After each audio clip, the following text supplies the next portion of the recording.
میرا نام مہیش مہتا ہے. کعبہ شریف بھی لوگ مطلب اس کو چومتے ہیں, ٹچ کرتے ہیں. بعد میں جو حجر اسود ہے تو حجر اسود کو بھی لوگ چومتے ہیں کہ آدم علیہ السلام کو خدا نے, اللہ نے اوپر دیا تھا جنت سے اور وہاں فکس کیا ہے, تو جائز ہے کہ نہیں ہے؟ بھائی صاحب مہیش بھائی, ماشاءاللہ جب سے IRF قائم ہوا 1991 سے اس وقت سے ماشاءاللہ IRF میں آ رہے. اور اگر کوئی شخص, جب ہماری ویڈیو لائبریری شروع ہوئی تھی, اگر کوئی شخص جس نے سب سے زیادہ کیسٹ دیکھا ان چند سالوں میں وہ ہے مہیش بھائی ماشاءاللہ. آپ جو کہہ رہے تھے کہ حجر اسود کو لوگ چومتے, بے شک میں جانتا ہوں چومتے, تو کیا یہ صحیح ہے؟ لوگ کو غلط فہمی ہے کہ مسلمان حجر اسود کی عبادت کرتا ہے. کوئی بھی مسلمان حجر اسود کی عبادت نہیں کرتا. لوگ کو یہ غلط فہمی ہے کہ لوگ کعبہ کی عبادت کرتے ہیں, کیونکہ ہم مکہ جاتے ہیں, عمرہ میں, حج میں طواف کرتے ہیں, نماز پڑھتے اس کے طرف پڑھتے ہیں. تو یہ کیوں؟ اس کی وجہ ہے کہ کعبہ, حجر اسود ہمارے لیے قبلہ ہے. قبلہ میں ڈائریکشن. اگر ہمیں آج نماز پڑھنا ہے تو کوئی کہے گا پورب کی طرف دیکھ کے پڑھو, کوئی کہے گا پشچم, کوئی کہے گا نارتھ, کوئی کہے گا ساؤتھ, کوئی ایسٹ, کوئی ویسٹ, کس طرف دیکھے. تو یکسانیت کے لیے ہم سارے لوگ کعبہ کی طرف منہ کر کے نماز پڑھتے ہیں, فار کانگریگیشن, فار یونٹی. تو اگر ہم نارتھ میں رہ رہے تو ہم ساؤتھ کی طرف دیکھ کے نماز پڑھتے, ساؤتھ میں تو نارتھ کی طرف, ایسٹ میں تو ویسٹ میں, ویسٹ میں تو ایسٹ میں. اور ہم جانتے ہیں کہ جب مسلم کارٹوگرافرز نے پہلی بار جب ورلڈ میپ ڈرا کیا تھا تو ساؤتھ پول اوپر تھا, نارتھ پول نیچے, اور کعبہ بیچ میں تھا. ویسٹرن کارٹوگرافرز آئے اور میپ کو الٹا کیا, north pole top, south pole down, north pole اوپر, ساؤتھ پول ڈاؤن. بٹ الحمدللہ پھر بھی کعبہ بیچ میں ہی ہے, سینٹر. تو کعبہ ہمارے لیے قبلہ ہے, ڈائریکشن. ہم جب جاتے عمرہ کے لیے, حج کے لیے, ہم کعبہ کے گول, حجر اسود کے گول, کعبہ کے گول ہم طواف کرتے ہیں. ہم طواف اس لیے نہیں کرتے کیونکہ ہم اس کی عبادت کرتے, ہم طواف اس لیے کرتے ہیں کیونکہ اللہ کا پیغام ہے, اللہ کا احکام ہے, ہمارے رسول کا احکام ہے. لیکن منطق سے میں سوچوں, لاجک سے سوچوں تو یہ سوچ سکتا ہوں کہ ہر سرکل کا ایک سینٹر ہے, ایک محور ہے, ایک سینٹر. کیونکہ ہم مانتے ہیں کہ اللہ ایک ہے, خدا ایک ہے, اسی لیے ہم کعبہ کے گول طواف کرتے ہیں, یہ دکھانے کے لیے کہ اللہ خدا ایک ہے. جیسے آپ نے فرمایا کہ مسلمان چومتے ہیں, بالکل صحیح فرماتے ہیں. میں تو میرے بیٹے کو بھی چومتا ہوں. کل آپ کہیں گے کہ بیٹے کی عبادت کرتا ہوں, اس کا جواب دوں گا میں. ایک حدیث ہے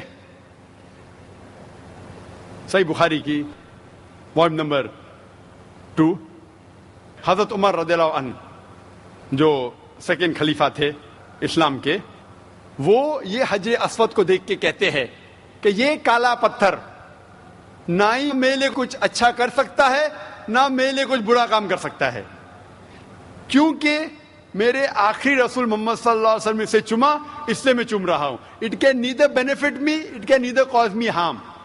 نہ مجھے کوئی نقصان پہنچا سکتا ہے, نہ مجھے کوئی فائدہ پہنچا سکتا ہے, کیونکہ محمد صلی اللہ علیہ وسلم نے چوما, اس لیے میں چوم رہا ہوں.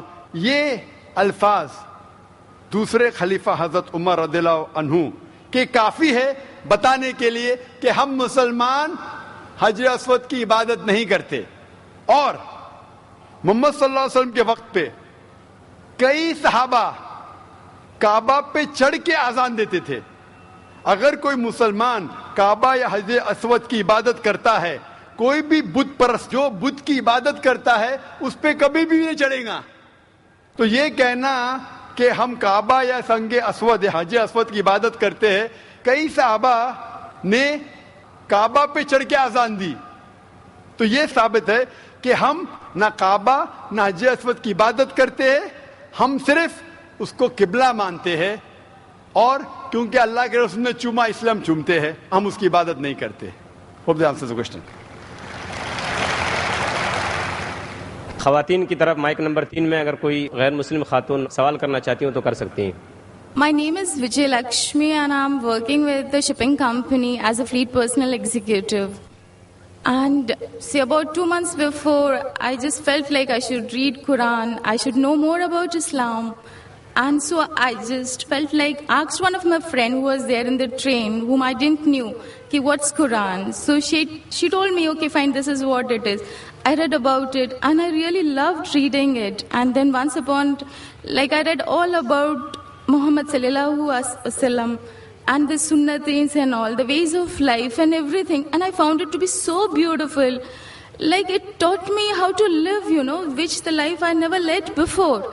It was like so beautiful and I can't explain now too, like how I feel coming into Islam and knowing about Allah. And like today I have surrendered myself to the laws of Islam and Muhammad, but I can't.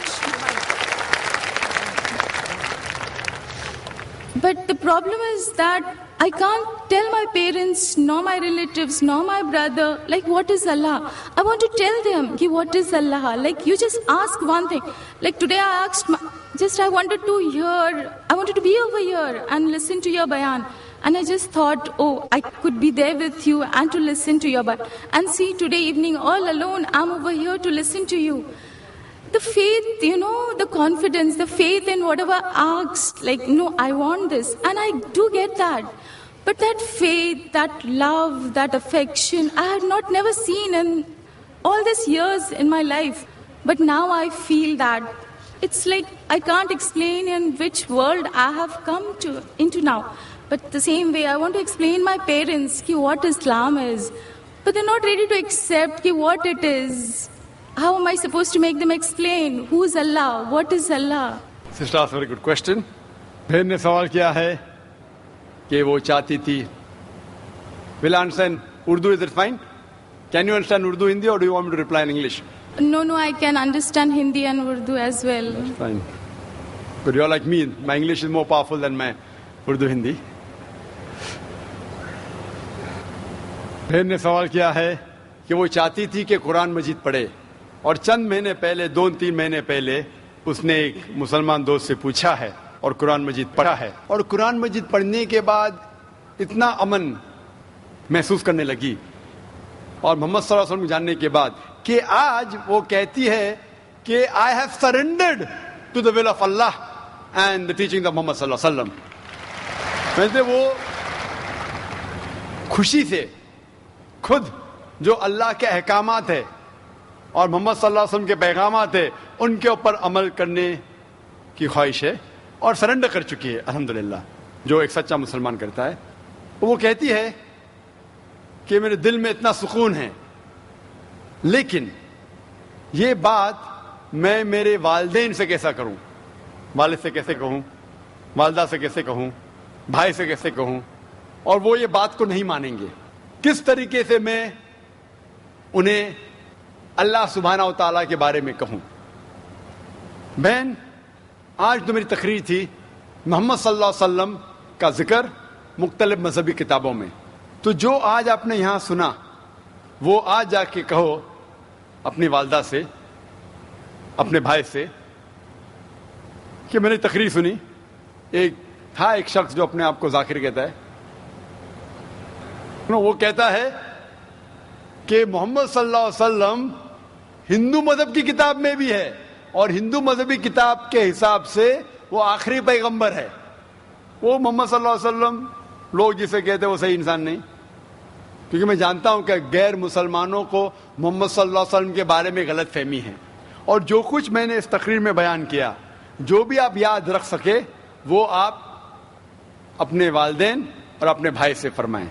جہاں تک کہ اللہ کا تعلق ہے کہ اللہ کے بارے میں کس طریقے سے میں میرے والدین کو کہوں, اگلے سنیچر جیسے میں نے کہا 22 تاریخ کو میری تقریر ہے خدا کا تصور مختلف مذہب میں, concept of God in various world religions.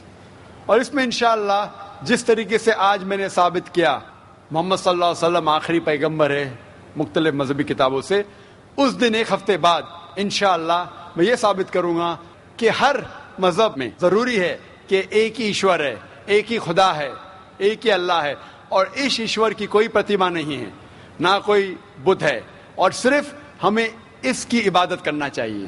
تو یہ دونوں تقریر سننے کے بعد جو دونوں مین پلرز ہے، مین رکن ہیں، اسلام کے مین رکن ہے، جو کلمہ بھی ہے کہ مانو کہ ایک خدا ہے اور اس کے علاوہ کسی کی عبادت نہیں کرنا چاہیے، اور محمد صلی اللہ علیہ وسلم اس کے آخری پیغمبر اور بندے ہیں. یہ ضروری ہے ماننے کے لیے کوئی انسان کو مسلم بننے کے لیے. میرا یہ کہنا ہے کہ جب بھی آپ اپنے گھر والوں سے بات کرتے ہیں تو یکسانیت کی بات کرو، اختلافی بات مت کرو. یہ مت کہو کہ اس میں یہ غلط لکھا ہے، یہ مذہبی کتاب میں ہندو میں یہ غلط ہے، یہ مت کیجیے. اللہ تعالیٰ فرماتے سورہ ال عمران میں سورہ 3 آیت نمبر 64 میں تعالوا الی کلمۃ سواء بیننا وبینکم، آؤ ہم اس بات کی طرف جو آپ اور ہم میں یکساں ہے. سب سے پہلی بات اللہ نعبد الا اللہ، کہ ہم صرف ایک اللہ سبحانہ و تعالیٰ کی عبادت کرتے ہیں. لیکن جب آپ اسلام قبول کیے اور اسلام پہ عمل کرنا شروع کیے، آپ کو یہ احساس دلانا ہوگا اپنے گھر والوں کو کہ آپ ایک اور بہترین انسان ہیں. آپ جو پہلے تھے وہ دوسرے انسان ہیں، اور آج جو ہے وہ اور دوسرے انسان ہیں. آپ کو اپنی والدہ سے اور محبت کرنا چاہیے. محمد صلی اللہ علیہ وسلم فرماتے کہ والدہ کے پیر کے نیچے جنت ہے، مسند احمد کی صحیح حدیث ہے. تو آپ کو یہ احساس دلانا ہوگا کہ آپ اپنی والدہ سے اور محبت کرتے ہیں، آپ کے والد سے اور محبت کرتے ہیں. جو آپ ان کی بات پہلے نہیں مانتے تھے آج ماننا شروع کرو. صرف وہ چیزیں جو قرآن اور حدیث کے خلاف ہے، اللہ کے احکامات اور محمد صلی اللہ علیہ وسلم کے پیغامات کے خلاف ہے، وہ چیز چھوڑ کے سب باتیں مانو. تو انہیں احساس ہوگا کہ آپ ان سے اور محبت کرتے، اور آہستہ آہستہ پیار سے جو یکسانیت ہے ان کو بیان کرو. وقت ہو سکتا ہے آپ کو کچھ دن لگے، کچھ ہفتے لگے، کچھ سال لگے. آپ کا کام ہے ذکر کرنا، جیسا میرا کام ہے ذکر کرنا. ہدایت دیتا اللہ سبحانہ و تعالیٰ، ہدایت تو اللہ دیتا ہے، ہم صرف ذکر کرتے. اسی طریقے سے آپ دعوت دیجئے آپ کے گھر والوں کو، اور بعد میں اللہ پہ چھوڑیے. Hope the answers the question.